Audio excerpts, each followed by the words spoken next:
giving his opinion on my adoption. He said my parents were selfish for buying a kid. Why didn't they foster and become a guardian for kids who needed help and leave babies for their real parents? He said I should feel like an item they bought and not their kid. He said he didn't understand my close relationship with them and he didn't understand why I hadn't wanted to be with my real family when they came for me. I told him before to mind his own business, but he told me I needed to stop living in denial.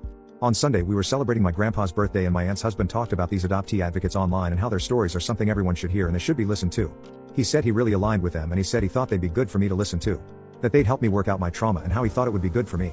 I lost my temper and yelled how I didn't care what his opinion was of my adoption and how sick I was that he didn't accept my real parents were sitting at the table and were not the people who made me.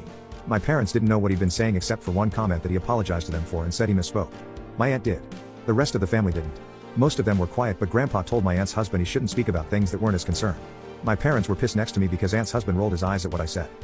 I told them and my grandparents everything he'd been saying and that my aunt had known. She told me I shouldn't speak to adults the way I spoke to her husband and her and my dad fought. My grandparents made the husband leave.